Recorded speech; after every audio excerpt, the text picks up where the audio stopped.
there's this actually kind of very old story from New Mexico that I just love, so I'm going to repeat. And the story is about Mother Spider. That when Christ was going to be born, all the animals knew. And so all the animals knew, and they streamed to Bethlehem to see the light become born of one of us. And all the animals came, and Mother Spider used to be very perfectionistic, had to have everything right, so she wanted to go. But first she had to get her webbing right, then she lived in a cave, wanted to straighten that up, and one thing after another, and life distracts her. And pretty soon it's dawn, and all the animals are streaming back. And they say to Mother Spider, they said, "You missed it. The light of the world was born. He who sang creation into being became part of creation. God became a human being." Well, Mother Spider was so upset by it. She actually hid in the back of her cave, and she pouted, and she was depressed. But one night, a young family comes into her cave, and they're terrified. And she knows they're scared. And then she hears the worst sound of all. And that is, down in the town of Bethlehem, mothers were screaming and crying. And Mother Spider knew something was wrong. So she knew the family was in danger. So she came up with this idea, and she starts to spin this web over the entrance of the cave, going back and forth. She doesn't care how it looks like. She's going wild. She's doing as fast as she can. And soldiers came. And when the soldiers see that there's a spider web over the cave, they didn't think anybody was in it. And Mother Spider saved this young family. Then she finds out the child is the light that's come into the world. So then she decides, I have to go with them and protect them. And the man gathers up all the webbing and gives it to the child as a ball. And the family traveled a long distance to a very far country. And every morning, the beautiful young mother would sit by the windowsill and cry over all the lost children in Bethlehem. So Mother Spider decided she must do something. Every morning, she would get up before the beautiful lady, and she would put a spider's web in the corner of the windowsill. So when the dawn hit it, it reflected the light. And the beautiful lady would remember that she is under her protection. So when Mother Spider becomes Grandmother Spider, she would always tell her children the moral of the story, that life sometimes distracts you from finding the light in the world. And she'd warn them, don't be like me, being distracted. Discover the light of the world. Don't be angry like the soldiers, wanting to hurt other people. Anger will not help you find the light of the world. And she'd tell her grandchildren, you must weave a web that reflects the light in the world. You must weave a web that protects the stranger. And then at the end of your life, the beautiful lady will recognize you as an old friend. And I just like that old story. I think it's kind of beautiful. And I think it's also obviously very Christmassy. On Christmas, we celebrate that the light of the world took on human flesh. And it wasn't the animals that needed saved. It was human beings. We're the ones who lost our way. And so even in the Christmas story, Catholics have this tradition of an ox and an ass, obviously the sheep. But the ox and the ass actually symbolize something as a prophecy from Isaiah. That's why they're at the manger. And I love that, where Isaiah says, the ass knows its manger. The ox knows its master. But human beings don't know either. We neither know where the manger is or who our master is. And that was written long before Christ. So the idea is that, no, it's not animals that need to be saved. God took on human flesh because we need to regain our humanity. And this is pretty basic. I'm still going to go over it. But Christ is laid in a manger because Christ is the bread of life. There's this promise that when the Messiah came, the bread of life would return. And Christ is the bread of life. And so where he's laid is in a manger, and a manger is a feeding trough. In Bethlehem, if you go to Bethlehem, they did have these feeding troughs. They were little stone feeding troughs, basically a box about this big, perfect for a crib. But Mary and Joseph, rejected by the people of Bethlehem, they had no other place to lay their child, in absolute poverty. But the idea is that the bread of life is there, and humanity will feed on this bread, and they will learn the way of love.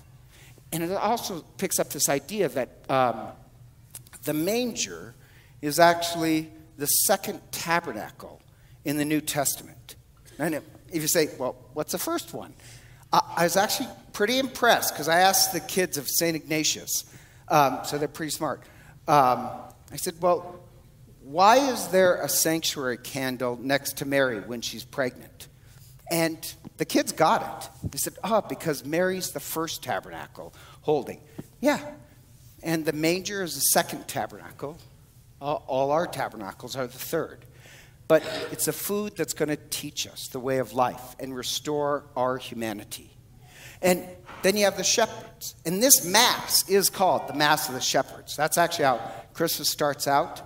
But the shepherds, what they symbolize is the humble of the world. Like the Pharisees hated the shepherds. They were hard to control. They didn't really obey all the rules, but they were humble.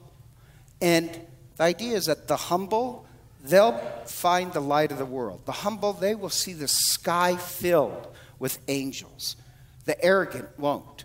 The priests of the temple, they were corrupt and arrogant. They weren't even searching for the light of the world and called themselves religious.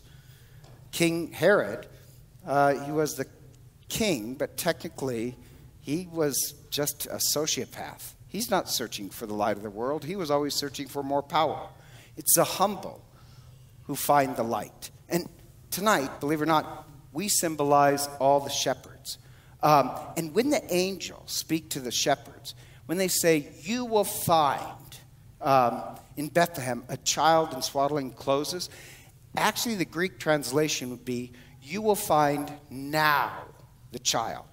So the you is now, and the you is plural. It's all of us. The angels are speaking to us. We'll find the light taking on human flesh. Now, this gets a little technical. I don't think so. But we actually believe that. And the word Torah, like if you ask somebody, what does the word Torah mean? They'll say, it means law. And that's true. When it says the law of God, that's the Torah. That's what it means. But that's actually not what the word translates. Or is Hebrew for light. And in the Bible, there's sacred light and there's physical light. There's sacred darkness and there's darkness. On the first day of creation, when God says, let there be light, it's sacred light. Physical light's not going to be made till, now I should have looked that up. I think it's the fourth day. Father Benson, do you know what day does physical light created? That was on the third day. Okay, you got an expert. He's from Chicago, and he wouldn't lie.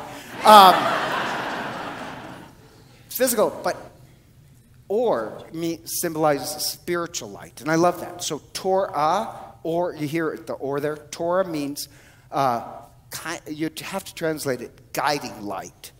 That the guiding light from the very beginning of creation took on human flesh because we needed to learn the law. Not a law of, do this, don't do that. It's a law of love and hospitality. That makes us true human beings. In the Bethlehem story, when it says there's no room in the inn, that's not what it says. What it says in Greek is there's no room of hospitality. This church is Bethlehem, the house of bread. This church is supposed to be a place where people belong. It's not room for those who are questing power or arrogance. It's supposed to be about the humble. And so we celebrate. We are people who are searching for the light. And I have to say, today I got in an argument with somebody, and being Irish, it's always a good day when you can have an argument. Seriously, it's what I look forward to. And I don't want to say anything, I'll say an idiot. said to me, well, the Christmas story is taken from the Mithra religion. And I said, that's not true.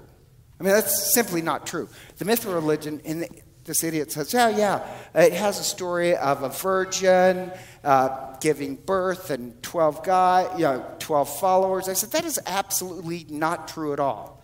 The Mithra, I know a little bit about it. That's not true at all. That's a lie. And besides, Mithra didn't come to Rome until the 300s.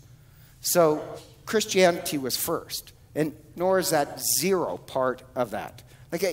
Why do they put out you get it every Christmas and Easter where they say, oh, this was invented by other religions first. There's no proof to that whatsoever.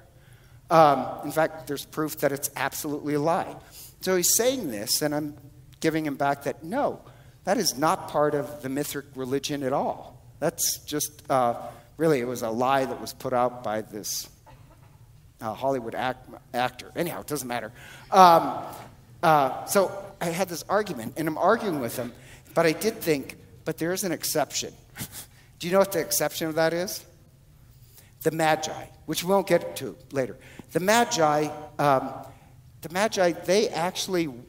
they weren't Jewish, but they were also looking for the King of Kings to be born, the light to be born.